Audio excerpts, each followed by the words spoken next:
Esther de Villa Mercedes.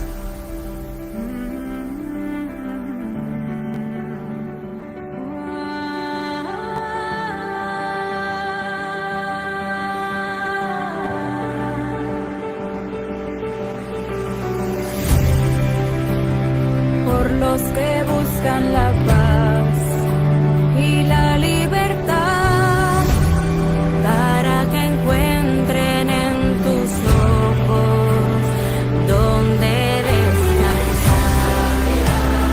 Por los que cruzan el mar buscando un hogar, para que vean más allá de la tempestad. Por los que buscan la paz Y la libertad, para que encuentren en tus ojos donde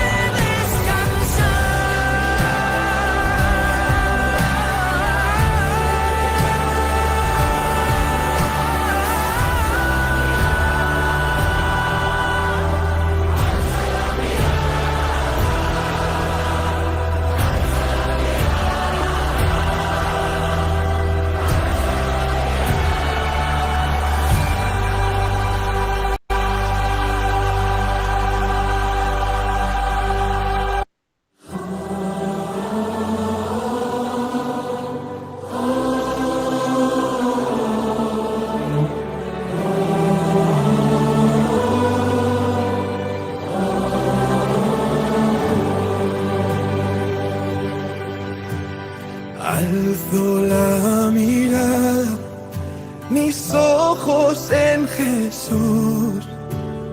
Alzo la mirada, clavada en la cruz. Cuando miro al cielo todo es nuevo con su luz. Alzo la mirada, alzo la mirada, alzo la mirada. No estoy hecho para mirar al suelo. Al mirarte sé por qué nací. Me creaste para mirar al cielo. Estoy inquieto hasta que no descanse en ti. Alzo la mirada, mis ojos en Jesús. Alzo la mirada, clavada en la cruz. Cuando miro al cielo todo es nuevo con su luz. Alzo la mirada, alzo la mirada, alzo la mirada.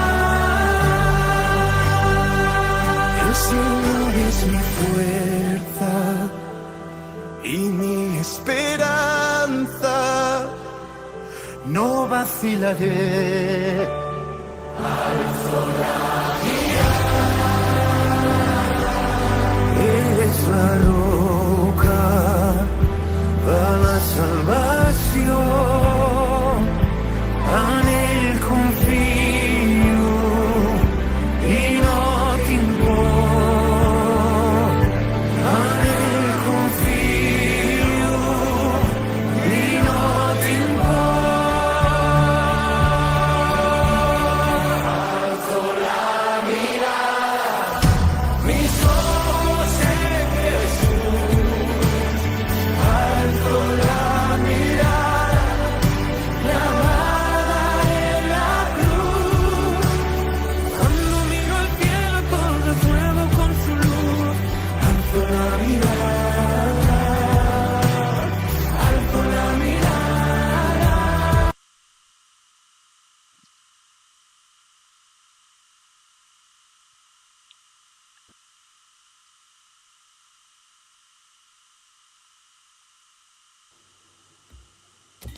Hola, buenas noches a todos. Buenas Bienvenidos. noches. ¿Cómo estás, Esther? Bien, Bueno, querida, bienvenidos sabes que a no todos. puedo escribir, pero ya me viste. Sí, sí. Bueno, qué alegría volver a encontrarnos. Es la última clase virtual, así que es una bendición. Muchas gracias por participar, muchas gracias por compartir, por difundir. ¿eh? Bueno, y si Dios quiere y la Virgen, nos encontramos en el presencial, ¿sí? El sábado que viene. Bueno, vamos a esperar a que se una el Padre, así ya comenzamos. Aquí estoy. Ahí estás, Padre. Bienvenido, buenas noches. Buenas noches, un gusto. Saludo a todos por ahí. Feliz Día del Bueno. Amigo. ¡Ay, feliz día! Qué lindo. Bueno, les pedimos, por favor, nuevamente que traten de silenciar los micrófonos, ¿sí? Para que podamos disfrutar nuevamente de la charla del Padre. Bueno, Padre, cuando quieras. Bueno, hacemos hacemos una oración. Ven Espíritu Santo, llena los corazones de tus fieles y enciende en ellos el fuego de tu amor. Envía, Señor, tu Espíritu para darnos nueva vida y renovar la faz de la tierra. Oh Dios, que has iluminado los corazones de tus fieles con la luz del Espíritu Santo, danos a discernir y gustar del mismo Espíritu y gozar de sus divinos consuelos. Gloria al Padre, al Hijo y al Espíritu Santo, como era en un principio, ahora y siempre, por los siglos de los siglos. Amén. Bueno, este documento, el que vamos a ver, el último de manera virtual, podría decirles que es uno de los documentos, no sé si decir más conflictivos o más complejo que ha tocado trabajar el concilio, porque ha sido el primer documento y fue sobre el tema de la liturgia, sobre el tema de cómo se celebraba la misa, cómo se vive la misa. Así que vamos, lamentablemente por el tema del tiempo, lo tengo que presentar muy reducidamente, pero sí me parece que está bueno que puedan ir leyéndolo.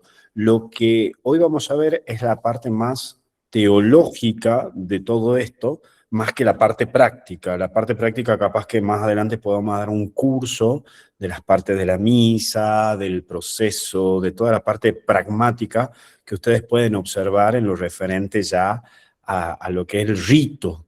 No, ahora vamos a ver toda la parte teológica, es decir, toda la parte de trasfondo, toda la parte de configuración o desde dónde se basa todo lo que tenemos en la misa y la especificidad propiamente de la misa. Vamos entonces a los powers, así comenzamos a presentar. Hoy presentamos el Concilio Vaticano II y vamos a presentar el documento Sacrosanctum Concilium.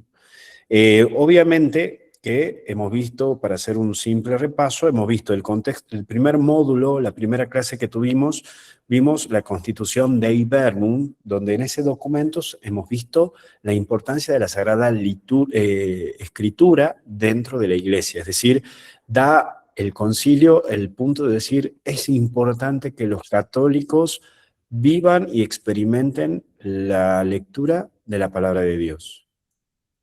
El lunes pasado hemos hablado sobre la Constitución Lumen Gentium, cómo se ve a la Iglesia, es decir, cómo es la estructura de la Iglesia post-Concilio Vaticano II. Han cambiado cosas, se tiene que ver de una manera distinta a la misma Iglesia, de una manera adintra, hacia adentro. Y hoy, el módulo de hoy vamos a ver Sacrosanctum Concilium sobre la Constitución que refiere a la Sagrada Liturgia, ¿no? A toda la parte litúrgica. Vamos al primer punto, ahí después, Euge, si lo podés poner al power, que es Sacrosanctum Concilium. Primero, la traducción es Sacrosanctum Concilium, viene del término el Gran Concilio Sagrado o la Gran Reunión Sagrada. La Constitución sobre la Sagrada Liturgia es el primer documento promulgado por el Vaticano II, promulgado el 4 de diciembre de 1963.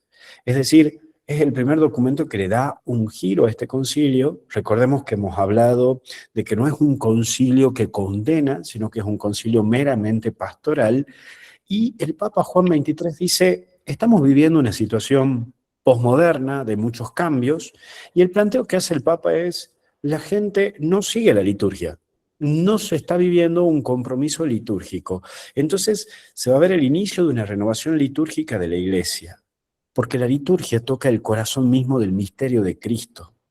Entonces, ¿qué es lo que va a plantear el Concilio Vaticano II? El planteo esencial que va a hacer el concilio aquí es: necesitamos que la gente participe de la liturgia. Ese es el concepto concreto. Necesitamos que la gente participe de la liturgia. Vamos a volver un poquito para atrás. Muchos de ustedes, cuando hicieron la primera comunión, recordarán que hicieron con un librito y con el rosario, cuando hicieron la primera comunión. ¿Por qué motivo?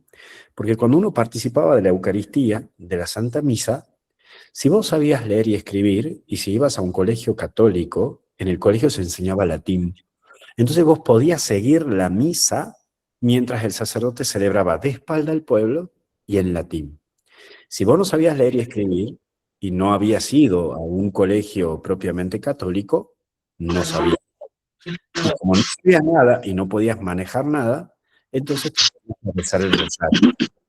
Bajo esas dos perspectivas, o rezar el rosario o el tema de la lectura, mientras el cura seguía la Santa Misa, llevaba a la situación concreta y concisa de que las personas no participaban de la celebración de la misa, sino que la gente era espectadora de la celebración del sacrificio de la misa. Esto es muy importante para tener en claro, porque el Papa Juan XXIII dice: ante una modernidad que se asemeja y que se aproxima, necesitamos plantear cómo hacer una iglesia que sea, una liturgia que sea participativa. Por eso es un gran error cuando escuchamos en lo que es propiamente el guión de misa, es un gran error cuando escuchamos que la gente dice: nos ponemos de pie para recibir al celebrante. Eso es preconcilio, porque el que celebraba era el cura. Nosotros éramos espectadores. Post-Concilio Vaticano II es: nos ponemos de pie para recibir al que preside esta sagrada liturgia. Preside el sacerdote, pero celebramos todos. Esa es la diferencia entre presidir y celebrar. Celebran todos, preside uno. Antes del Concilio Vaticano II, celebraba solamente el sacerdote. Entonces, bajo el contexto imagínense que fue todo un golpe para la sociedad y para la iglesia, ad intra, el cambio litúrgico. Es el Papa quien dice: acá hay un cambio en todo su aspecto litúrgico. Por eso, ¿qué es esta reforma? ¿O por qué una reforma litúrgica? Primero, para renovar la vida cristiana. Incluso recuerden que el ayuno eucarístico preconcilio era de 12 horas. Por eso las misas eran solamente por las mañanas. Recién desde el año 1965 comenzamos a tener misa por las tardes, porque tenías que tener el ayuno de 12 horas. Por lo tanto, a las 8 de la noche tenías que comer la última comida, porque a las 8 de la mañana estaba la primera misa, o 7 o 6 de la mañana. Entonces, como tenías 12 horas de ayuno, entonces no todos podían participar todos los días de la Santa Misa. ¿Quiénes participaban todos los días de la Santa Misa? Y habitualmente eran los que iban a colegios católicos. Pero habitualmente se participaba sábado y domingo dentro de la liturgia de la misa. Entonces, el Papa hace el planteo de que también se trabaje en renovar la vida cristiana y que dentro de la vida cristiana puedas participar de la misa diaria. Y por eso se pasa de 12 horas de ayuno a 1 hora de ayuno de misa para participar. Y también para favorecer la participación de los fieles. Los fieles laicos ahora también pueden participar, pasando a leer la lectura, pasando a cantar y hasta incluso a hacer canciones propias con el sentido del lugar. Siempre me gusta presentar el comparativo. Si ustedes desean, pueden ver el comparativo de la Misa de Angelis, que es una misa todo con cantos en latín, y ahora la Misa Criolla, que lo hizo con Mercedes Sosa, una de las mejores versiones, que la hicieron con el recopilado de la Misa de Angelis. Por eso, el Gloria a fondo de carnavalito, al estilo del norte argentino, el Cordero de Dios al estilo tango, con Buenos Aires, la Anunciación, la Esclava del Señor al estilo chamamé, con el litoral. Entonces, lo que busca la liturgia es favorecer una relación con los feligreses, con los fieles, pero al mismo tiempo incultural, y esta es una palabra interesante, inculturar la liturgia a la región. Que no sea una misa tan solo romana, sino que también sea una misa inculturada. Por ese mismo motivo, la liturgia se propone incluso que se la celebre con el idioma del lugar. Y hasta incluso la música se usen instrumentos musicales del lugar. Recién con este concilio, en el año 1964, por primera vez se toca la guitarra dentro de misa. El único órgano para la música que se podía utilizar era el órgano. No se podía usar ningún otro instrumento más que el órgano o el piano. De ahí viene que los alemanes, cuando salían en procesión y querían cantar, comenzaron a usar el bandoneón, un símbolo del piano o del órgano al estilo acompañado en el proceso de una procesión. Pero la iglesia no se quiere ir de un extremo a otro. Entonces, para conservar la tradición, la iglesia va a recurrir a cómo se celebraba la misa en los primeros cristianos. Y aquí voy a detenerme un poco más. La liturgia que se usaba antes del Concilio Vaticano II, misa de espaldas y hablado en latín, es una misa en la cual el rito se lo presenta en el Concilio de Trento. En el Concilio de Trento, y esa es la tarea que le dejo, tienen que investigarme sobre el Concilio de Trento. En ese concilio, obviamente que el planteo que se hace es mantener un rito que proteja la tradición de la Iglesia y que evite copias por parte de los evangelistas, por parte de los protestantes. Este concilio, el Concilio Vaticano II en el año 1962, ¿qué va a decir? Está bien, pero ese rito es el rito de la Edad Media. Y queremos volver al principio, a los orígenes. Entonces van a recurrir a San Irineo de León. San Irineo de León, del siglo II después de Cristo, él había escrito de lo que él había visto, cómo era la liturgia en aquellos tiempos, cómo se celebraba la misa. Entonces, con esa investigación se nos da datos de cómo se celebraba la misa en el siglo II después de Cristo. Entonces, a través del escrito que él nos dejó, a través de ese escrito y de los detalles que nos dio, más la Didaché, que es otro escrito del 90 después de Cristo, entonces, entre lo que dejó San Irineo y la Didaché, que es un escrito que han dejado personas cultas de aquellos tiempos, se rearmó cómo era la liturgia en aquellos tiempos. Entonces, la liturgia que estamos celebrando hoy con el rito de hoy es la liturgia primera que se celebraba. Por eso es conservar la tradición. Y era abrirse al legítimo progreso. Obviamente que en el año 1965 comienza a implementarse en todos los países esta liturgia. Por eso costó muchísimo y muchos no aceptan. Por eso existen fraternidades que pertenecen a la Iglesia Católica, pero que no celebran la misa como la estamos celebrando ahora. Siguen manteniendo la misa de Trento, con el misal de Pío V. Entonces, aquí te presento dos tipos de misa o dos tipos de misales. El misal de Pío V, que es con la misa propiamente del Concilio de Trento, y el misal Pablo VI, que es el misal propiamente que usamos hoy, la mayoría de los celebrantes de la misa.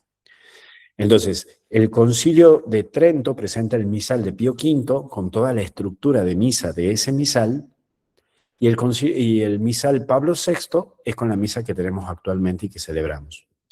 Como mucho le ha costado aceptar, y la Iglesia entiende que esto costó de que se asuma, se crearon fraternidades que obedecen al Papa, pero que siguen celebrando la misa al estilo Trento.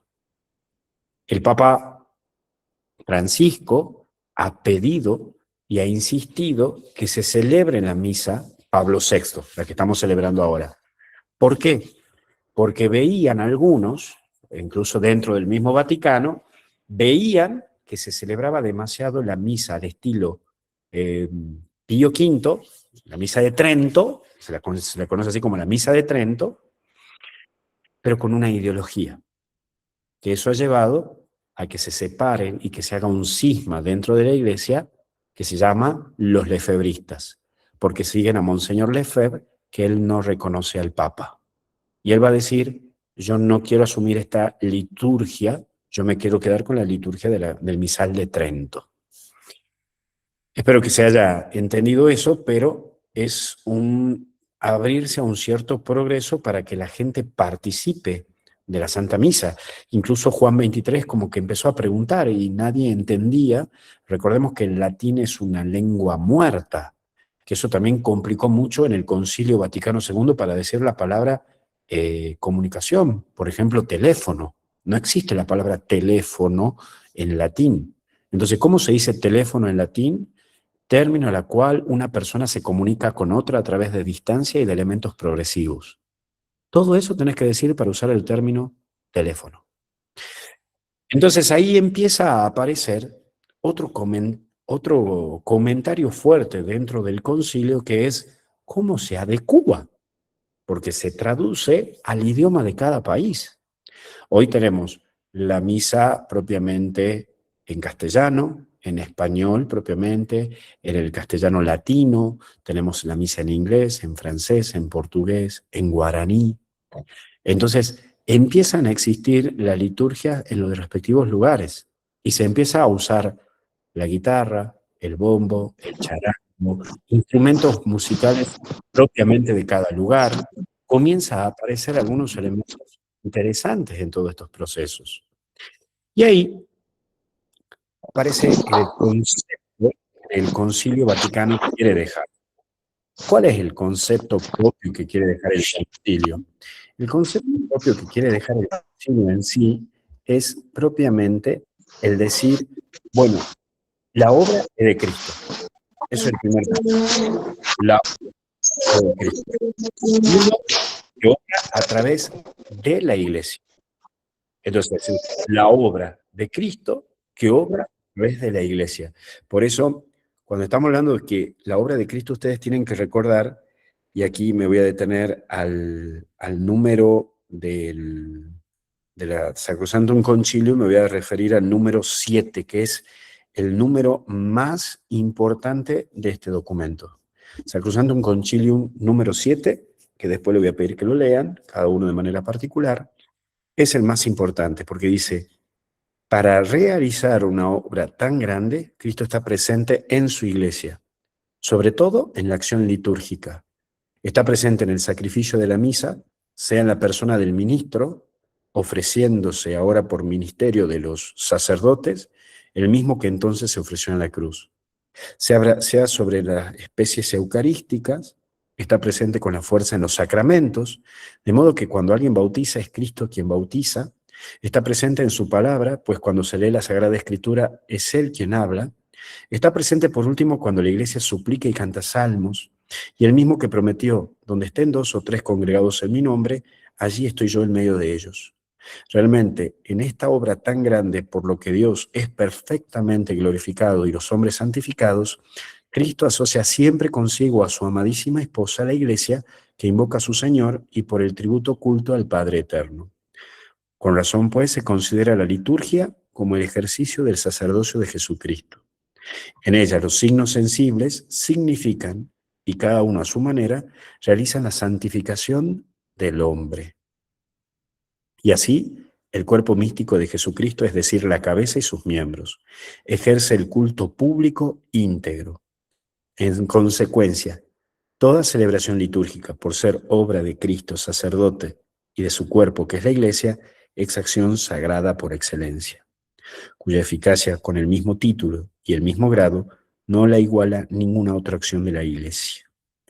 Entonces, haciendo una síntesis, Cristo obra en cada Misa. Cuando el sacerdote está celebrando la misa junto con los feligreses, con los fieles, no es que está celebrando el cura y el feligrés, es la iglesia. Y eso es lo curioso, porque toda la iglesia está en oración constante. Yo te estoy dando la clase ahora y en algún lugar del mundo se está celebrando misa ahora y están pidiendo por vos y por mí. Por eso, cuando rezamos el Gloria, escuchan cuando decimos Gloria a Dios en el cielo y en la tierra paz a los hombres que aman al Señor. Por tu inmensa gloria te alabamos, te bendecimos, te adoramos. Y después más adelante dice, atiende nuestra súplica. No dice atiende nuestras súplicas, dice atiende nuestra súplica, porque es la súplica de la iglesia. Por eso cuando el sacerdote dice, oren hermanos, para que este sacrificio mío y de ustedes sea agradable a Dios Padre Todopoderoso. Y ahí el pueblo responde, el Señor reciba de tus manos este sacrificio para alabanza y gloria de tu nombre, para nuestro bien y el de toda su santa iglesia. Es como un texto que no lo dimensionamos, no lo masticamos, lo decimos muy de memoria, pero ahí está la esencia de la liturgia, porque ahí en la iglesia somos todos los bautizados. Y el planteo que se hace ahí es que todos somos fuentes de vida cristiana. Ahí está la fuente de la vida cristiana, la Eucaristía. Por eso el sacerdote, cuando termina la misa, dice, pueden ir en paz, pero ahí comienza tu misa.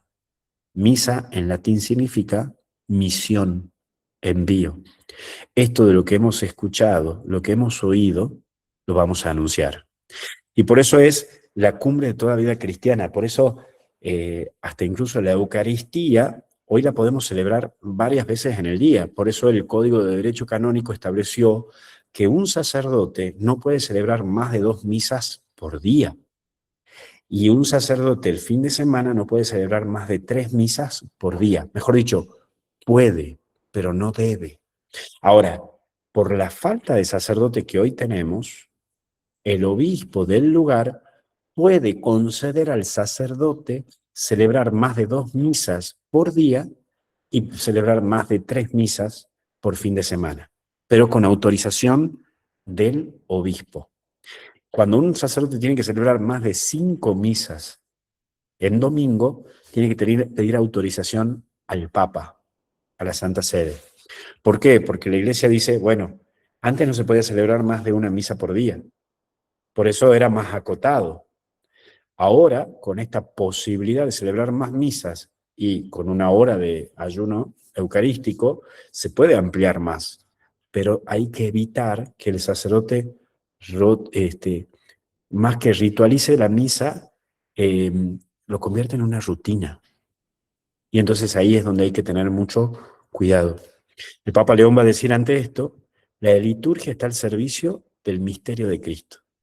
Esto es un misterio. Por eso, como tenía yo un profesor en el seminario, nos decía, la Eucaristía es muy peligrosa, porque cuando vos te acostumbras a lo extraordinario, como es la misa, pasa a ser ordinario y ya no es extraordinario. Y ese es un problema que hoy tenemos. Vamos a hacer una misa para cerrar el encuentro de catequesis. Vamos a hacer una misa para terminar no sé qué. Y entonces a la misa la estás poniendo en tantas cosas que en vez de verlo como algo sagrado, lo estás viendo como algo ritualístico, rutinario, pero no como un evento clave y cumbre de la vida cristiana. Por ese mismo motivo, en eso creo que sí esto ya es una opinión personal, creo que sí hemos perdido esta sacramentalidad, esto sagrado de la Eucaristía, ¿no? Que es un poco lo que el Concilio nos pide, y el Papa León XIV, hace un mes atrás, cuando hablaba del Sacrosanctum Concilium, decía justamente esto: respetemos las normas. Está bien, se ha actualizado un poco la parte de la misa, se ha buscado que sea más adecuada a la feligresía, pero cuidado, hay límites. Desde el límite de que el sacerdote no celebre más de 3 misas el domingo, desde el límite que el sacerdote del día de lunes a viernes no celebre más de 2 misas por día, de que el sacerdote no se acostumbre a la parte de la misa, también a la parte litúrgica. Que el feligrés, que el laico participe de la misa no significa que pueda hacer todo lo que quiere. Hay límites. Por eso paso al siguiente punto, que dice que Cristo está presente en la liturgia. ¿En dónde está presente? En la palabra. Recordemos que antes del Concilio Vaticano II no se leían todos los días las lecturas distintas. Había una sola lectura, que era Juan del 1 al 18. Era una sola lectura. Con el Concilio Vaticano II y con la inserción de la Sagrada Escritura, tenemos todos los días una lectura distinta del Evangelio. ¿Cómo será que, como el concilio ha buscado de que adhiramos la Sagrada Escritura dentro de la misa con todos sus aspectos, qué ha pasado? Se ha buscado dividir a la Biblia en 3 partes. Entonces, a la Biblia se la dividió en ciclo A, B y C. Repito, la liturgia se dividió de la Eucaristía, se dividió en A, B y C. Ciclo A toma unas partes, ciclo B otra parte y ciclo C otra parte. Pero ¿qué va a pasar acá? Se ha estudiado tanto, la primera lectura del domingo que se lee del Antiguo Testamento refiere a lo que es el Evangelio. Y la segunda lectura la han adherido con la virtud o el valor que se propone para que se viva en la semana. Te la hago corta. Conclusión a todo esto, ¿qué es? Que cuando vos te lees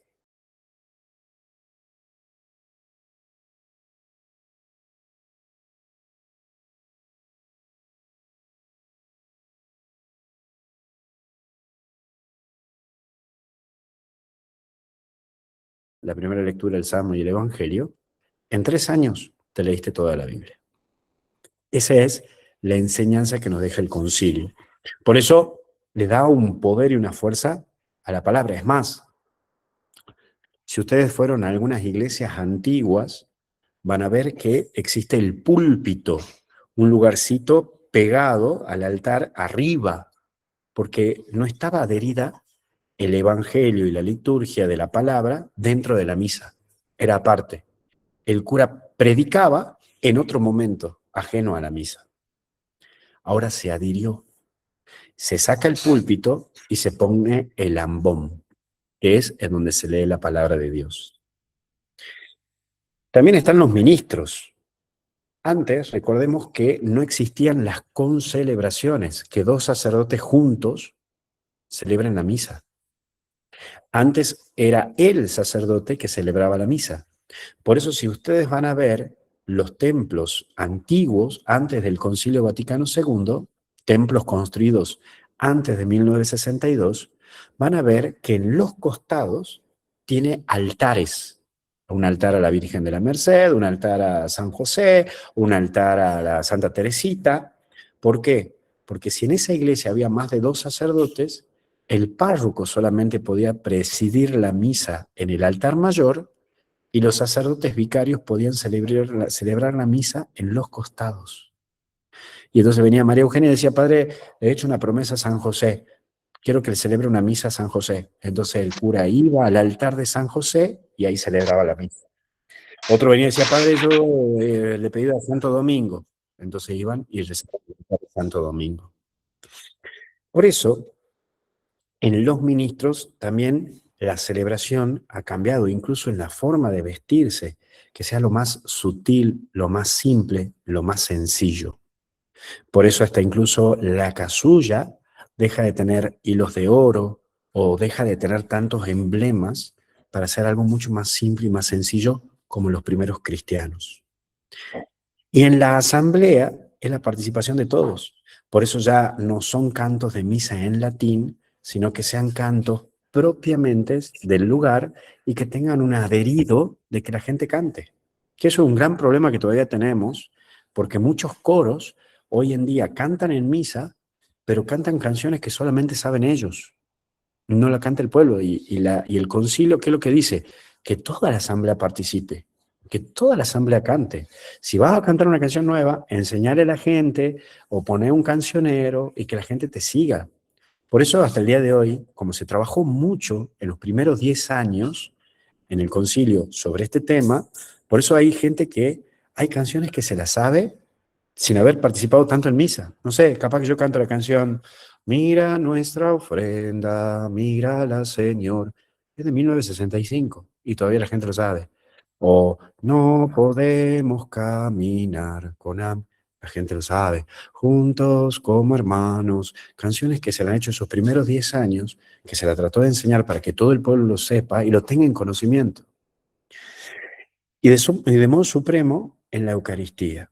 Cristo está presente en la Eucaristía. Por eso ahora, en el momento de la consagración, el sacerdote termina de elevar la Eucaristía, el pan y el vino, y dice, este es el misterio de nuestra fe.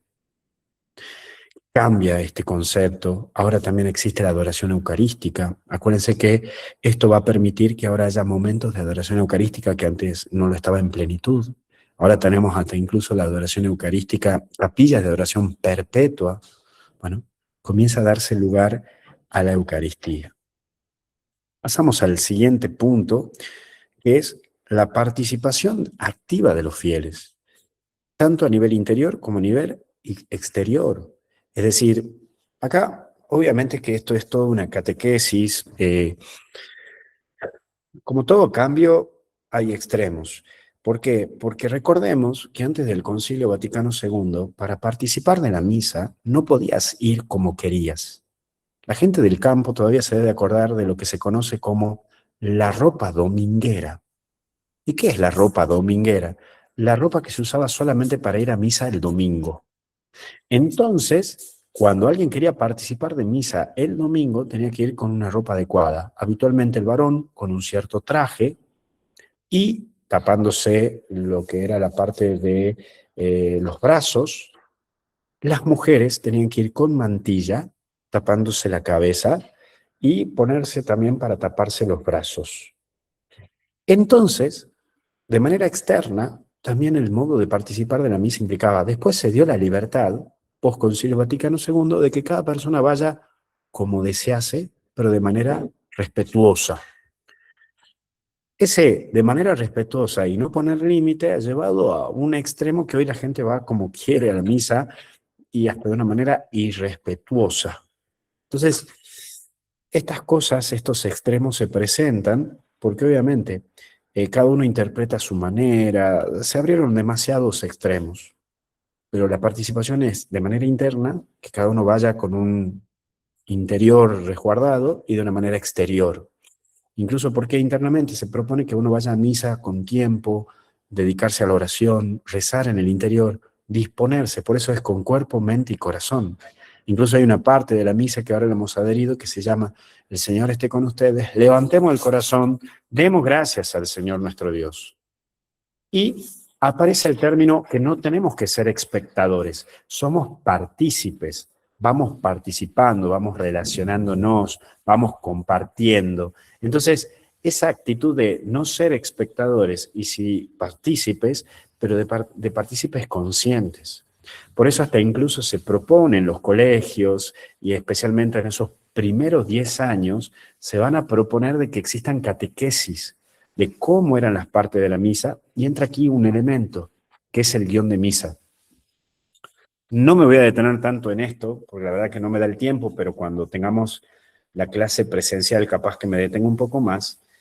No existía el guión de misa. Existe acá, en ese año 1965, el guionista. ¿Y qué es el guionista? Como la gente no sabía cómo iba a vivir la nueva, entre comillas pongo, la nueva misa, entonces se pone a una persona que guíe en qué momento pararse y en qué momento sentarse, y que la gente participe. El problema, y especialmente el problema que tenemos Argentina, es que el guión hoy parece que es parte del ministerio. El guión en algún momento tiene que desaparecer. Vos vas a misa al Vaticano y en el Vaticano no hay guión de misa. ¿Por qué? Porque ya supuestamente se sabe las partes de la misa. Pero el guión de misa no tiene que ocupar un rol central. El guión de misa es un indicador. Por eso sería un error de tener un guionista de misa, pero que no diga nos ponemos de pie, nos sentamos. Por eso cuando el guionista de misa tiene mucha introducción, es un error. Hay veces que el guionista en el inicio de la celebración ya te da la humilía del sacerdote. No, no, no. El guión de misa se reduce a de pie, sentados, o hasta incluso de el cumplir la oración de los fieles. Que la oración de los fieles es, te lo pedimos Señor, o Cristo óyenos. Pero hay veces que el guión de misa dice, bueno, a cada intención respondemos, Jesús Eucaristía, ministro y amor de Dios y de todos los hombres, adorado y santísimo, escúchanos, Señor. Y mucha gente después queda diciendo, ¿cuál era? No, Cristo, óyenos, Cristo, escúchanos. Seguidamente aparece el tema del rito, el signo y el símbolo. Los ritos transmiten el misterio. Los ritos te están diciendo, acá hay un misterio, es un misterio. Y vamos al concepto de misterio. ¿Qué significa misterio? Misterio no es algo oculto. Misterio es que es algo tan luminoso que mis ojos no lo pueden ver de una sola vez. Lo van viendo progresivamente. Por eso yo no puedo ver el sol. El sol es un misterio. Está, existe. Sí lo puedo ver, pero si lo veo todo el tiempo me hace mal a los ojos. Tengo que hacer un proceso. Por eso los ritos me ayudan a ver el misterio. Por eso después de la consagración decimos, este es el misterio de la fe. Los ritos de la liturgia cristiana, nos dice el Papa León, no son un revestimiento exterior, sino que es algo que te lleva a lo interior. Y los signos son los que santifican. Por eso cuando voy a comulgar con devoción, estoy recibiéndolo a Jesús en cuerpo, sangre, alma y divinidad. Pero los signos de la vela encendida, del altar bien preparado, de un templo decoroso, limpio, el poder estar con todo un hábito y un ámbito de signos que me muestran que estoy en un lugar sagrado, me iluminan y me alimentan. Y los símbolos educan la fe. Por eso nos conduce a un encuentro con Dios. Voy al encuentro con Jesús. Cuando voy a participar de la misa, voy a un encuentro. Por eso, en ese sentido, creo que todavía nos está costando entenderlo. Los templos antes del Concilio Vaticano II, con su arte, con toda la parte propiamente edilicia, te tratan de recordar que estás en un lugar sagrado. Trata de buscar eso, la parte propiamente sagrada. Y ahí me lleva a lo siguiente, que es la belleza de la liturgia. Tenemos que cuidar la belleza. Por eso que un ornamento esté bien decorosamente hermoso, lindo, que haya buenas flores, que el altar esté bien lindo, que esté limpio, me genera una reverencia. Porque también, por ejemplo, hasta incluso los vasos sagrados. Antes del Concilio Vaticano II, el vaso sagrado se le entendía y se lo entiende como el lugar donde va a habitar la sangre de Cristo. Por eso, las abuelas donaban sus joyas al cura del pueblo para que con esas joyas hagan el cáliz para que vaya depositada la sangre de Cristo. Por eso, la mayoría de los cáliz del antiguo rito siempre eran de oro o con piedras preciosas, con joyas de personas, porque iba a habitar la sangre de Cristo. Después del concilio comienza a aceptarse de que haya cálices de metal, que no tengan cosas doradas, hasta incluso de madera, que después se prohibió. ¿Puede haber cáliz de madera? Sí, pero por dentro tiene que tener metal, porque recordemos que la liturgia exige que como la madera absorbe, no puede tener madera pura, tiene que tener metal para que la madera no absorba la sangre de Cristo. Y respetando la mistagogía, que se respete que hay algo sagrado. Y por eso se nos exige en el concilio de que ya exista o que empiece a existir una formación litúrgica para esto nuevo que comienza a surgir. Y es por eso que hay que trabajar en todo esto, ¿no? En ese sentido, la formación litúrgica es que nosotros necesitamos dejarnos educar por los ritos de la liturgia, ¿no? Y tenemos que tener más formación litúrgica. Obviamente que yo estoy presentando la Constitución, estoy presentándote la parte teológica, pero después se puede ir viendo la parte de la historia de la liturgia, se puede estudiar las partes de la misa. Bueno, eso es otro curso que después podemos tomar, que es mucho más largo, ¿no? Pero la teología de todo esto es que la Iglesia quiere ser el centro a través de la Eucaristía. La Eucaristía tiene que ser el centro de la vida cristiana. Por eso, hasta hoy tenés la posibilidad, mirá qué interesante que el concilio te da, hoy tenés la posibilidad de comulgar todos los días. Porque la propuesta que hace el concilio es que tengas la accesibilidad de adquirir la Eucaristía.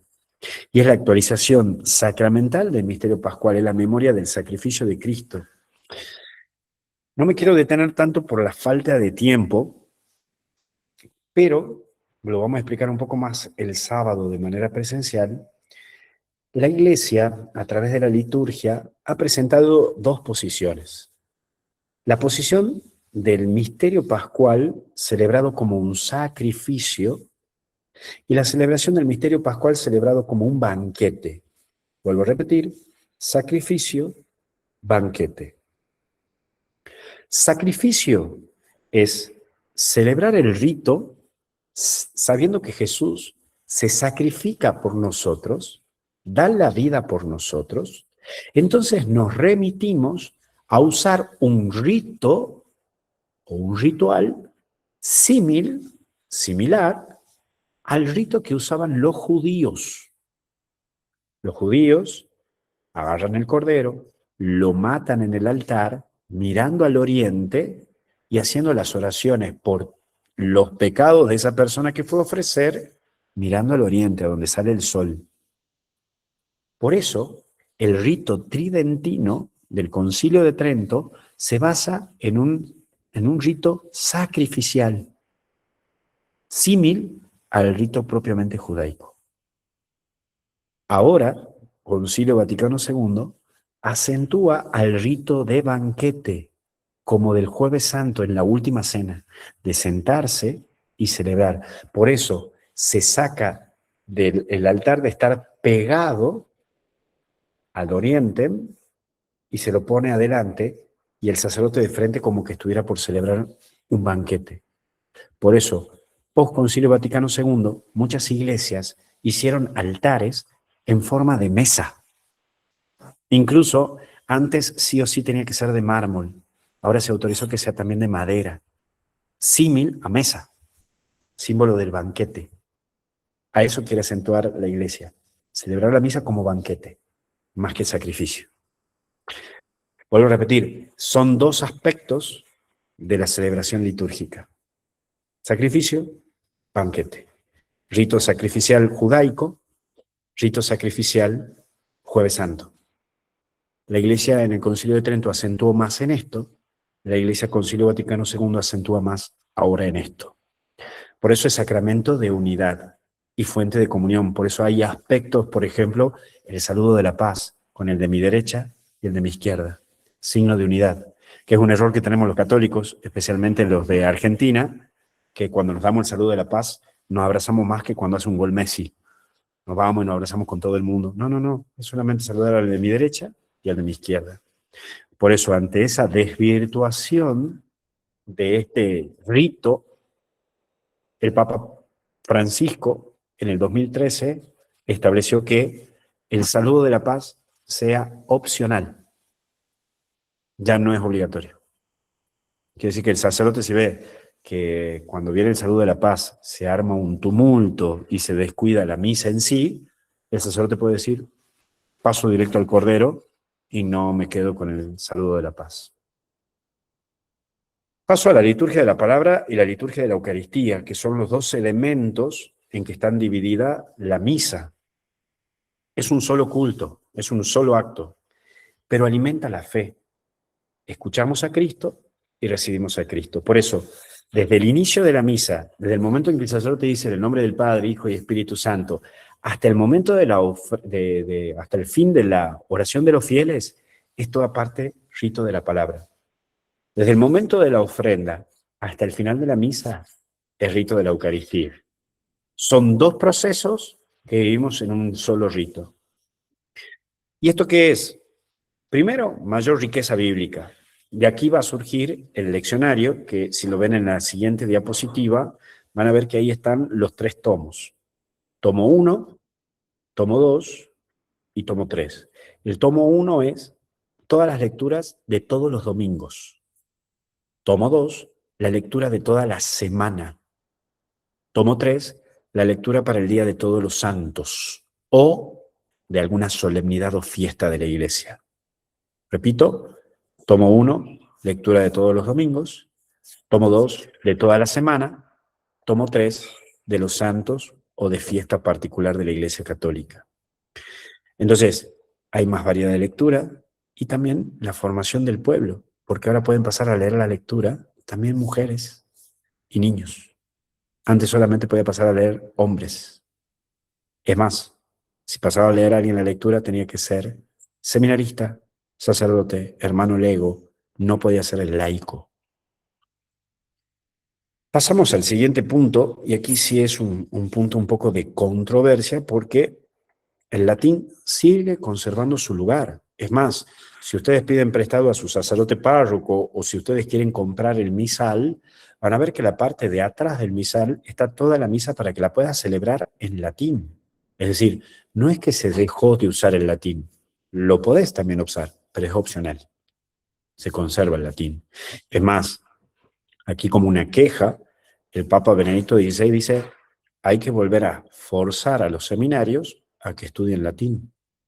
Yo creo que por eso también, cuando él presenta su renuncia, la lee en latín, como diciendo, che, tienen que aprender hasta los cardenales latín, porque muchos cardenales no sabían que el Papa Benedicto estaba renunciando a ser Papa y lo estaba hablando en latín. Y muchos cardenales se miraban, pero era porque no entendían qué estaba diciendo. Y los cardenales que entendían latín se han sorprendido en ese momento. Entonces, el latín sigue estando presente en la Iglesia y sigue siendo lengua oficial dentro de la Iglesia. El problema es que es como una lengua muerta, hay palabras que no existen en latín, palabras de hoy. Por ejemplo, hoy no existe en latín la palabra internet, no existe la palabra en latín de computadora, no existe la palabra en latín de lo que es un celular. Entonces se permite la lengua de cada pueblo. Por eso el misal, la gente grande me debe entender lo que voy a decir, el misal comenzó a cambiar. El primer misal en español va a surgir en el año 1967. 1967, el primer misal en español. El misal, en lengua propiamente para la Argentina, Chile, Uruguay, Paraguay y Bolivia, que es con lengua latina, la tenemos recién en el año 2010. No hace mucho. 2010. Por eso ustedes van a acordarse que en el año 1992, 1993, o hasta incluso en el año 2009, el sacerdote decía, el Señor esté con vosotros. Incluso cuando consagraba, el sacerdote decía, tomad y comed, todos de él. Tomad y bebed, todos de él. Sangre de la alianza nueva y eterna será derramada por ustedes y por vosotros. Recién en el 2010 comenzamos a decir, el Señor esté con ustedes. Y recién en el 2010 tenemos, tomen y coman, todos de él. Miren cómo va cambiando. Y ahí aparece la comprensión. Ahí aparece el tema de comprender el tema de la liturgia y facilitar la participación. Por eso hasta se facilita el tema de los cantos. Recordando un concilio, es decir, procúrese que los fieles comprendan fácilmente los ritos y participen en ellos, plena, activa y comunitariamente. Y creo que es un problema que todavía estamos teniendo. Yo creo que mucha gente que participa hoy en misa no comprende y no tiene una actitud comunitaria. Yo te aseguro que celebro hoy una misa de 15 y la quinceañera no tiene ni idea. Creo que es un análisis crítico que yo hago, ¿no? Creo que todavía falta la formación de la parte de las misas y de la liturgia. Pasamos ya a los últimos dos elementos, y es los principales aportes de la Sacrosanctum Concilium. Primero, que renovó la vida litúrgica. Mucha gente creo que está interesada de aprender la liturgia, incluso con esta situación del cisma, ha llevado a que mucha gente diga, bueno, pero ¿cuál es la diferencia entre la misa anterior y esta misa, los ritos? Creo que es algo que todavía falta y que creo que ha renovado la liturgia. Primero, favoreció la participación activa de la misa. Hoy ustedes tienen la dicha de entender qué está pasando. ¿Cómo será que antes no se entendía qué estaba pasando? Que había un monaguillo, que era el que veía al sacerdote, que era el único que podía ver, y para que toda la gente entienda que se estaba consagrando, el pan y el vino en cuerpo y sangre de Cristo, tocaba la campana para que toda la gente se arrodille y deje de leer y deje de rezar y esté atenta a la consagración. Por eso hasta el día de hoy muchos mantienen que en el momento en que el sacerdote consagra el pan y el vino en cuerpo y sangre, tocan campanitas. Ya no es necesario, porque ya lo vemos y ya lo entendemos. Pero como antes no se entendía y no se veía, entonces el monaguillo toca la campanita para que se arrodillen, toca la campanita para que agachen la cabeza, porque el sacerdote iba a elevar el cuerpo y la sangre de Cristo. Favoreció la participación, fortaleció la centralidad de la palabra de Dios, se insertó la palabra de Dios dentro de la liturgia, dentro de la misa, incluso dentro de los 7 sacramentos. Cuando va a recibir la confesión, el sacerdote puede leerte una cita bíblica si quiere. Cuando va a recibir el bautismo, se lee una lectura del Evangelio. Cuando se va a recibir la unción de los enfermos, se lee una lectura del Evangelio. Creo que eso también ha ayudado mucho y que se informa y se impulsa a la formación litúrgica. Y la liturgia transforma la vida cristiana. Yo creo que cuando, a mí por lo menos en mi primer año de cura, me encantaba estudiar sobre la liturgia, sobre el tema del rito. Creo que eso hace mucho bien. La liturgia es la cumbre a la cual tiende la actividad de la Iglesia y al mismo tiempo la fuente de donde emana toda su fuerza. El siguiente punto nos va a decir el Papa León XIV es que la liturgia celebrada se traduzca en vida. Por eso, hasta incluso cada parte de la misa tiene un signo y tiene un símbolo. A mí me sorprendía, por ejemplo, en Brasil el canto de entrada no comienza cuando el sacerdote entra. El canto de entrada comienza 15 minutos antes de que comience la misa, para que toda la gente se vaya poniendo en clima de lo que va a pasar. Miren cómo entendieron toda esta situación de la liturgia. Otra de las cosas que me llamó mucho la atención es en Bolivia, que en el momento de la ofrenda, la gente no lleva limosna, sino que lleva cosas, huevos, verduras, carne. Es decir, entender el concepto de las culturas. Eso es un poco lo que apuntala este concilio, a que se entienda y se comprenda todo esto. Bien, les dejo 4 tareas, porque me parece importante que trabajemos sobre este punto. Primera tarea que les doy es que me busquen la Sacrosantum Concilium, el documento, y lean el número 7, no capítulo, número 7, número 10, número 14. Repito, número 7, número 10 y número 14. Sacrosantum Concilium. Sería bueno que lo lean todo, por supuesto, pero me interesa esos puntos que lo lean. Segundo punto. Si es posible, pueden bajarse aplicaciones. Está la aplicación de la liturgia de lo que es propiamente Conferencia Episcopal Argentina. Pueden encontrar ahí, en la Conferencia Episcopal Argentina, pueden encontrar la misa, y ahí pueden encontrar el misal, o pueden bajarse una aplicación llamada Breviari, que también está la aplicación, o pueden buscar un misal y darle prestado al cura de su comunidad, o pueden comprarlo, no es tan caro tampoco. Y el misal, creo que está bueno que lo puedan ir viendo, y especialmente que lean las partes de la misa. Ahí está todo, ¿sí? Es bueno que le peguen una ojeada, ¿no? Si no pueden ojearlo, pueden bajarlo de internet. Viene el misal ya en internet, lo pueden bajar en su celular, ahí lo tienen. Me parece muy interesante que le peguen una ojeada, ¿no? Por lo menos para que lo puedan ir viendo y aprendiendo. Entonces, primero el tema de Sacrosantum Concilium, segundo el misal, lo pueden buscar. Los que tengan el misalito de su primera comunión, ahí también están las partes de la misa, la pueden ir viendo.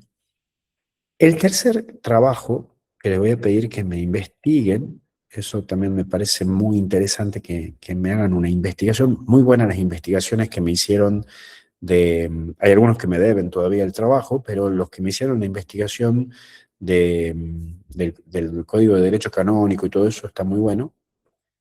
¿Qué dice el Código de Derecho Canónico? Este es el tercer trabajo. ¿Qué dice el Código de Derecho Canónico sobre la liturgia? sobre la liturgia eucarística. Ahí les va a aparecer cuántas misas puede celebrar el sacerdote por día, les va a aparecer lo que es la misa gregoriana, les va a aparecer todo lo referente a la parte de la misa, pero toda la parte canónica, porque ahí delimita qué puede y qué no puede hacer el sacerdote. Por ejemplo, está prohibido que el sacerdote celebre la misa una parte en un lado y otra parte en otra. Por ejemplo, la misa comenzamos a celebrar el rito inicial en el colegio. La liturgia de la Eucaristía la celebramos en el altar y la parte final la celebramos en la casa parroquial. No, está prohibido, tiene sanción. También está prohibido, por ejemplo, estoy celebrando la misa y bueno, y justo la corto y suspendo la misa en el momento de la ofrenda. No puedo. Si ya puse la ofrenda, la misa tiene que continuar sí o sí. Y si me siento mal y me desmayo, tengo que dejar todo así y tiene que venir otro sacerdote a terminar la misa. Pero si comenzó la misa y se largó una tormenta y justo estoy por leer el Evangelio, quiere decir que no he presentado la ofrenda, entonces ahí sí puedo suspender la misa. Bueno, todos esos detalles más finado está en el Código de Derecho Canónico. Así que le voy a pedir que me investiguen qué dice sobre la liturgia eucarística el Código de Derecho Canónico. El cuarto trabajo que me tienen que hacer, tienen que leer y hacerme una síntesis de lo que dice el Papa León XIV sobre la Sacrosanctum Concilium. Eso lo pueden encontrar en vatican.va. Ahí el Papa León XIV explica sobre la Sacrosanctum Concilium. Así que eso le voy a pedir, por favor, que me lo investiguen. Este trabajo no les pido que me lo entreguen el sábado, que es la última clase que tenemos. Ahí se les dejo que me lo puedan entregar hasta fin de mes. Hasta fin de mes. Así que decir que no le queda mucho tampoco, le queda una semana más. Así que me lo preparan y me lo mandan, por favor, para ya poder hacer la parte evaluativa de ello. Esto le va a servir muchísimo. Obviamente que aquí les he presentado todo lo que es la parte meramente teológica, histórica. No me detuve en la parte ritual, ¿sí? Lo que es propiamente el rito, el por qué en el nombre del Padre, el Hijo y el Espíritu Santo, el por qué el altar tiene que estar de tal manera, las flores en qué día, en qué no. Eso ya no me detengo tan finamente porque eso ya explica a otro punto de la liturgia. Pero esto es un cambio. Ustedes imagínense que este cambio es en la década del 60. Estamos en el 2026 y todavía no podemos terminar de aplicar todo lo que pide el concilio. No lo podemos terminar. La verdad que falta muchísimo sobre la formación de la liturgia. Creo que todavía mucha gente no sabe tanto del antiguo rito ni del nuevo rito. Por eso también creo que mucha gente está enamorada del antiguo rito porque no sabe del nuevo rito, pero hay toda una teología, ¿no? Hay toda una teología que está muy marcado en todo esto. Y lo más hermoso, hoy tienes la posibilidad de comulgar todos los días. Antes no las tenías. Imagínate que tenías 12 horas de ayuno todos los días. Bueno, iba a venir bien para el ayuno intermitente, pero más que eso no te ibas a poder tomar. Incluso las misas, la última misa era a las 10 o más tardar 11 de la mañana. Después de las 11 ya era muy difícil que haya misas. Por eso muchos sacerdotes ancianos no celebran misa por las noches o por la tarde. No lo consideran, porque ellos han sido ordenados antes del concilio. Entonces como que no se entendía, no se entiende. Para nosotros me parece más fácil porque estamos en otra generación, pero era una situación muy dura y muy difícil. Por eso todavía la Iglesia cuesta todavía ir entendiendo estos puntos. María Eugenia, ¿te animas a leer preguntas? Sí, padre. Gabriel dice que vivió 7 años en Paraguay, donde había parroquias que tenían entre 40 y 60 capillas a su cargo. Necesariamente todos los domingos, y más con las fiestas patronales de las comunidades, se celebraba más de 5 misas los domingos. ¿El sacerdote todos los domingos debe pedir autorización a la Santa Sede o cómo se aplica en estos casos? En este caso, no conozco, pero en este caso puede ser que el obispo del lugar haya concedido o el mismo obispo haya pedido para ese sacerdote que el sacerdote celebre más de 5 misas por domingo por esta situación de falta de sacerdotes. Yo tengo 19 capillas, 19 comunidades. No puedo, como no me lo permite el Código de Derecho Canónico, entonces divido. Entonces, un fin de semana estoy en tales capillas, otro fin de semana en otras capillas, entonces ya tal comunidad sabe que los primeros sábados de mes tiene misa, los segundos sábados de mes tiene tal misa, los terceros sábados de mes ya sabe tal comunidad que tiene misa, porque obviamente que estoy condicionado por el Código de Derecho Canónico. Entonces, a mí me encantaría que todas mis capillas tengan misa, pero no puedo celebrar 19 misas de sábado y domingo. No puedo. Un tope que tengo es 3 el sábado, 3 el domingo. Lunes tengo un tope 2, por eso mismo yo celebro por YouTube misa lunes a viernes, pero los sábados no celebro misa por YouTube porque ya tengo 3 misas a la tarde. Si celebrara por YouTube tendría 4 misas y entonces no puedo por el Código de Derecho Canónico. Entonces muchos decían, pero padre, ¿por qué no celebra el sábado también? Me encantaría, pero ya sería la 4ª misa y ahí tengo que pedir autorización al obispo. Ya tengo 3 a la tarde. No puedo, ¿no? O el domingo. Tengo que ver y manejar la situación. Graciela pregunta, ¿es importante el ayuno? ¿Se debe hacer? Sí, justamente ahí veíamos el término de la concientización interna. La propuesta que se haga el ayuno no es para que te caiga mal con el dulce de leche que comiste media hora atrás, sino que es porque vos, con tu cuerpo y con tu mente, hagas un acto de sacrificio. Más que nada va a una actitud de decir, bueno, voy a hacer un sacrificio también personal y presencial. Obviamente que hay situaciones y circunstancias. Por ejemplo, si hay una persona que está enferma, que tiene problemas de aspecto de diabetes o de insulina o de glucosa, que necesita un caramelo cada 15 o 20 minutos porque tiene una irregularidad en su azúcar, es entendible, es considerable, ¿no? Yo siempre digo que una de las grandes crisis que tiene la Iglesia Católica es la falta de sentido común. Hay veces que nos falta el sentido común en todo esto, ¿no? Entonces, hay que analizar esas situaciones, pero la propuesta que se hace es que haya una cierta conciencia de lo que estás por recibir. Gabriel pregunta, ¿cómo unir la forma entendida desde el sacrificio con la del banquete sin caer en creer que es una fiesta, como cualquier otra que tenemos en la vida social? ¿La forma de banquete hace referencia a esa fiesta o no? Esto va a venir más que nada por una corriente de Alemania, en donde se habla justamente de esto, ¿no? Como una fiesta. Que cuando se la traslada a Latinoamérica, ustedes mismos saben que los latinoamericanos somos bastante festivos y o habrán visto del campeonato último de la Copa Mundial, cómo celebran unos españoles y cómo celebramos los argentinos, ¿no? Entonces, si fuera por nosotros, hasta dentro de la misa le metemos cumbia. Entonces, el tema es cómo se interpreta. Entonces, cuando estamos hablando del término banquete y de la inculturación, estamos haciendo un planteo siempre, obviamente, de respetar lo sagrado, pero evitar de caer en lo vulgar, ¿no? Evitar en caer en lo vulgar. Entonces, ahí está el límite y el primer liturgo que tiene que administrar esto es el obispo. Por eso el obispo, si ve que ya pasa de lo cultual, o mejor dicho, de lo cultural a lo vulgar, debe hablar con el sacerdote y decirle, che, mira, esto ya no es cultural, esto ya es vulgar, ¿no? Entonces, ahí es donde entra también la función del liturgo del lugar, que es el obispo. Esa función le da la Sacrosanctum Concilium a cada obispo. Porque, por ejemplo, si celebro, esto lo entendí mucho, por ejemplo, en Brasil. En Brasil, la cultura brasileña y te mueve mucho. Entonces, la misa, todo con bombo, platillo, pero es por la cultura propiamente de Brasil.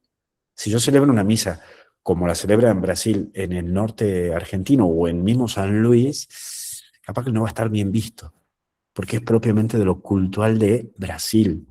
O te pongo otro ejemplo. No es la misma misa la que, se me entiende bien el término, en Buenos Aires que en Tucumán o en Salta, ¿no? Porque capaz que en Tucumán, en Salta, una chacarera puede sonar propio del lugar. En cambio, en Buenos Aires, capaz que suena el tango. Estoy poniendo ejemplo desde lo entendible, desde la parte cultural con la cultural y no con lo vulgar. Fabián pregunta, ¿leer las laudes en las misas del domingo es del nuevo rito o del antiguo? No, lamentablemente, por la falta del tiempo y la verdad que estudiar liturgia en el seminario lleva 4 años, entonces obviamente que reducirlo en 1 hora es durísimo, pero justamente es del nuevo. En Argentina se lo ha tratado de inculcar, muy poca gente, por la falta de formación, muy poca gente sabe rezar laudes y vísperas. Sería muy hermoso, incluso el concilio pide que los templos dispongan de ese lugar, que el templo ponga, por ejemplo, que eso lo vas a encontrar mucho en Francia, lo vas a encontrar mucho en Alemania, lo vas a encontrar mucho incluso en Italia, de que está 7:30 laudes comunitario. Entonces la gente va con su librito a rezar. O laudes con misa, también. Eso es posconcilio, eso es nuevo en el Concilio Vaticano II. Pero aquí en Latinoamérica, en muy pocos lugares. Habitualmente, los que hacen eso son o monjes o sacerdotes que estudiaron con monjes, porque los grandes liturgistas por excelencia son los monjes benedictinos. Noelia pregunta, ¿es correcto aplaudir dentro del templo al final de la misa por un saludo de cumpleaños o una felicitación a alguien de la comunidad? Bueno, ahí vuelvo a repetir, yo hoy presenté la teología, esto ya más es de la parte pragmática, de la praxis, de la liturgia. Si ya me detengo a contar, a especificar cada uno de los elementos, ya terminamos mañana. Pero depende mucho de la cultura del lugar, depende mucho de la cultura del lugar, ¿no? Eso, por eso digo, también el obispo es el que más o menos afinca en esto. ¿Por qué? Y porque capaz que es muy común de esa zona, de esa región, hacer eso. Entonces, bueno, se tendrá que ver, analizar la situación, el párroco es el que tendrá que analizar la situación y Samir, no sé, te pongo un ejemplo muy tonto, muy, no sé si tonto, pero más o menos les explico para que más o menos me entiendan. Mi parroquia termina en límite con Salta, ¿sí? Tengo campo, montaña y alta montaña. Bien.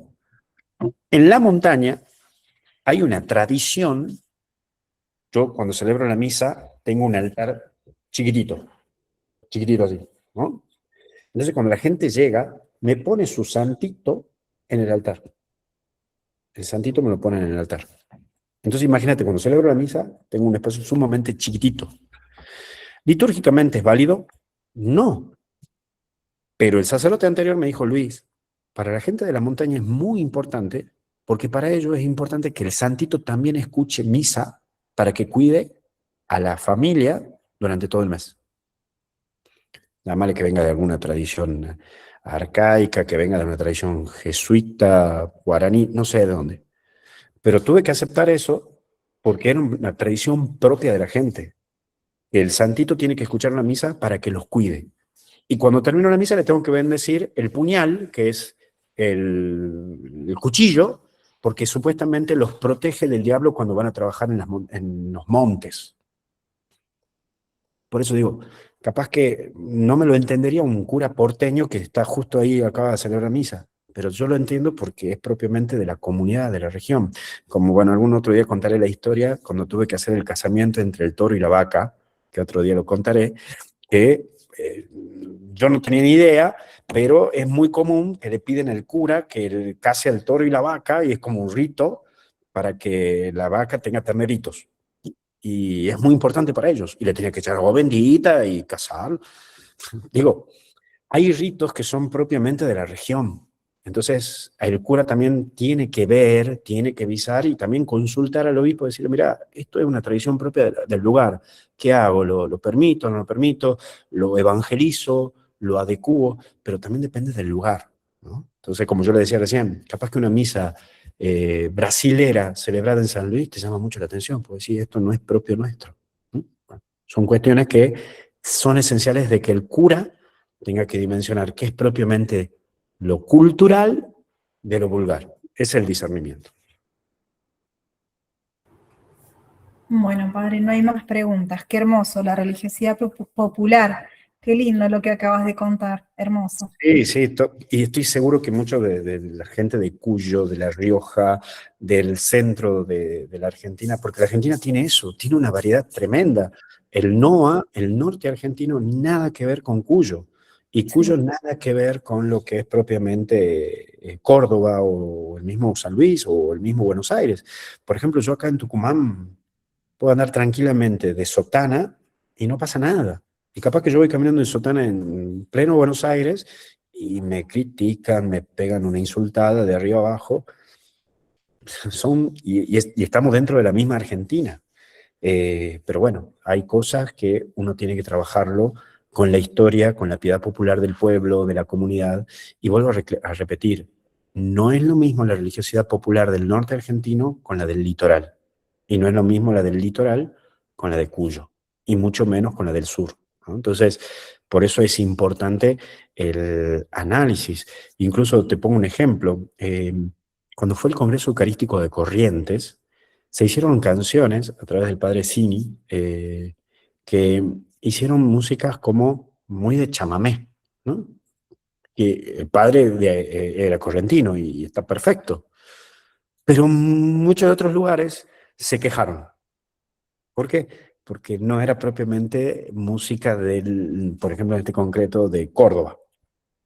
Bueno, es distinto, se entiende, pero bueno, es explicar estos términos litúrgicos.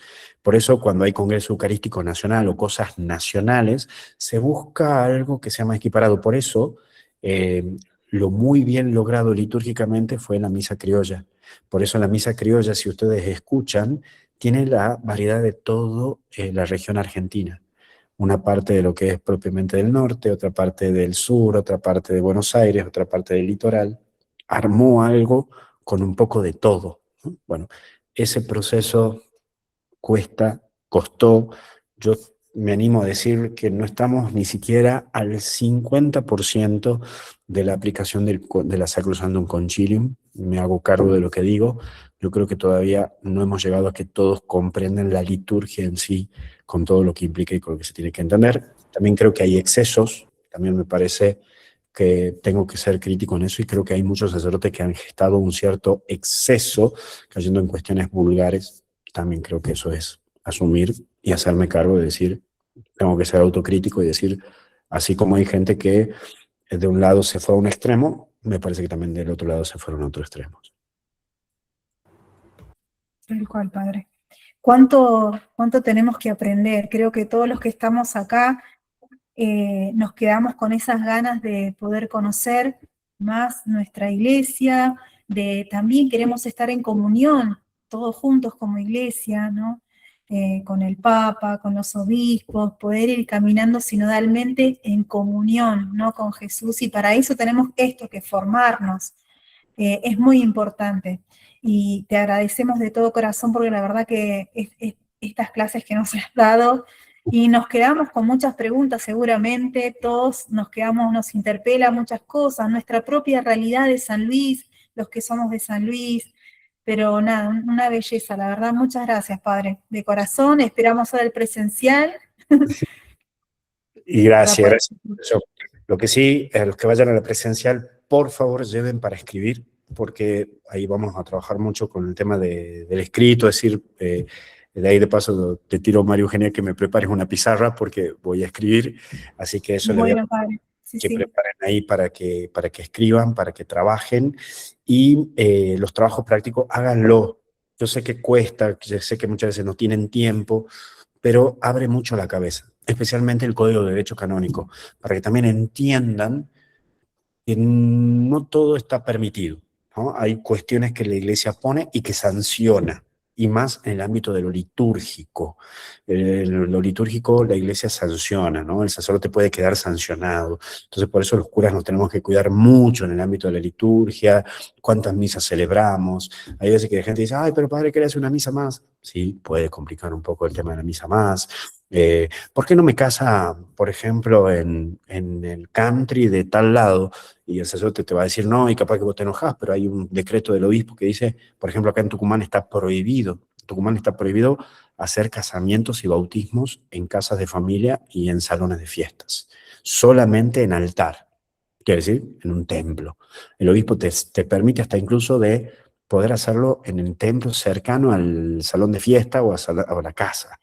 Pero bueno, ¿ven? Entonces hay detalles que muchas veces al cura pobre lo ponen ahí entre la espada y la pared, pero hay sanciones canónicas que están establecidas. Entonces, si estudian el Código de Derecho Canónico, lo que les mando a estudiar, ahí van a abrirse la cabeza y van a ver, esto se puede, esto no se puede, y ahí van a sacarse muchas de las dudas que estaba viendo que se estaban poniendo. Bueno, señores, les doy la bendición y que tengan una hermosa noche. El Señor esté con ustedes. Bendiga a Dios Todopoderoso, Padre, Hijo y Espíritu Santo. Amén. Gracias. Buenas noches, que terminen muy bien. Bueno, muchas gracias, Padre. Gracias, maestra. Muchas